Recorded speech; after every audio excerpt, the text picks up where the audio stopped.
Hey guys, this is your host Thomas Tyree here from On the Hot Podcast. Today I have some bonus content for you guys. The bonus content we'll be covering today will be in the sport of boxing.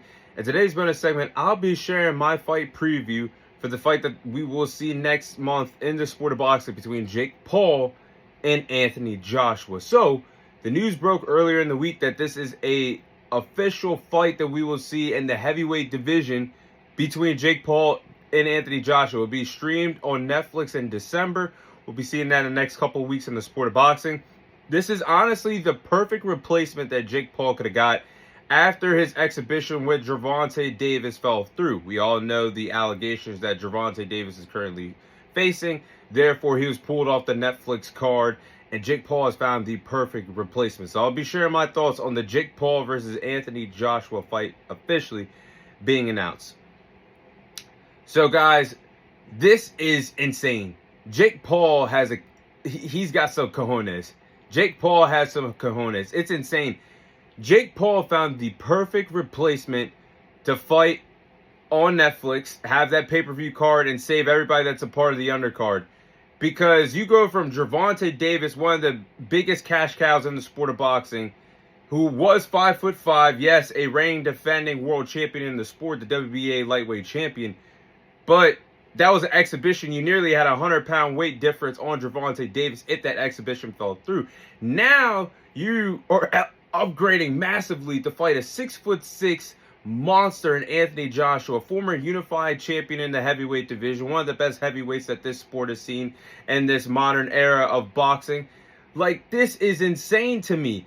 This is a real fight, guys. There's no way this is staged, because no way that Anthony Joshua, one of the best heavyweights that we see in this generation, is going to take a dive to Jake Paul or take it easy on him and coast to get this fight to become a decision.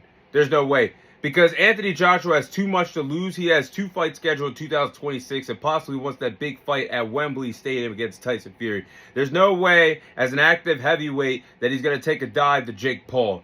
There's no way. And Jake Paul and Eddie Hearn have real bad beef with each other. There's no way that Eddie Hearn would risk his biggest cash cow, Anthony Joshua, to fight Jake Paul if it was a stage boxing fight. Like, this is a professional boxing fight. Even though it's only going 8 rounds, this is still insane for Jake Paul.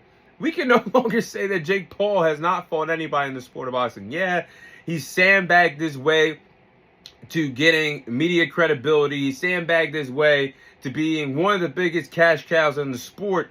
But after December, if this fight really does fall through and that bell rings, we can't say that Jake Paul has never fought anybody.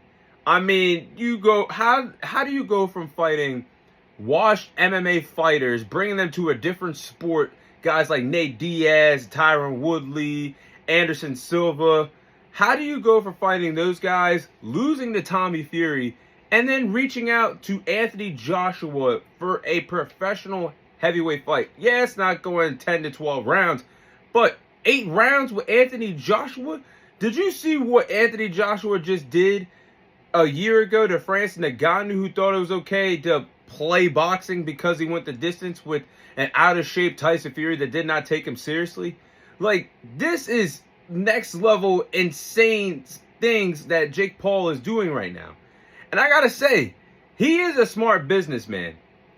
Whether you like or hate Jake Paul, he has been one of the craziest wild cards that the sport of boxing has seen since, I guess at this point, 2020, when he fought Nate Robinson on that Mike Tyson Roy Jones exhibition card. Ever since then, he's been finding ways to become headlines for the sport of boxing. And he has done a great job promoting women's boxing. We've seen the work that he's done with Most Valuable Promotions, promoting Amanda Serrano. Him being a promoter, putting his promoter cap on, was a part of Amanda Serrano getting 3 fights against Katie Taylor, some of the best women's fights that we've seen over the years in the sport of boxing. He signed Alicia Baumgartner. Like, there's so many women that Jake Paul has helped. He's a wild card in this decade of boxing since 2020 so far. But it's insane to me. Guys, I'm telling you, Anthony Joshua is there for one reason and one reason only: to knock out Jake Paul, make Jake Paul a forever meme on the internet. The whole world streaming the fight on Netflix just to tune in for Jake Paul to get knocked out by Anthony Joshua. And it's going to happen. Anthony Joshua is going to knock him out within 3 rounds. I would be very shocked if he doesn't knock him out within the first 6 to 9 minutes of that fight. But Jake Paul, this is actually the first heavyweight fight that he's going to have that I will count. I mean, the other heavyweight fight that he's had in his boxing career was against Mike Tyson, a 60-year-old Mike Tyson, mind you. So this is next level insane stuff. I give Jake Paul a lot of credit as a businessman, and again, the cojones to step in against Anthony Joshua. Again, there's no way this is going to be a stage fight because Anthony Joshua is coming off a world title loss against Daniel Dubois last year, getting knocked out in Wembley Stadium under 6 rounds for that IBF heavyweight championship fight. Like, this is going to be a pro fight / spectacle that everybody is going to want to tune into. And honestly, this is an upgrade for what we were going to get between Jake Paul and Gervonta Davis. That would have been a circus fight, possibly could have been staged, but something that nobody really wanted to watch, with Gervonta Davis, who he should have fought, and Jake Paul having nearly a 100-pound difference. Now it's fair game.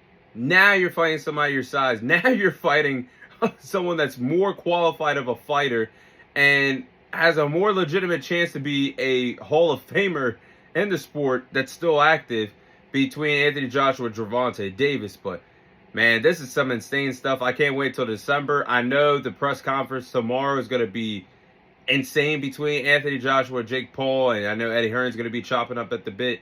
But this is going to be something that boxing fans, I think, are going to like to see. An early Christmas gift for some to see Jake Paul knocked out streaming live on Netflix. But that is my early Jake Paul and Mike Tyson fight preview.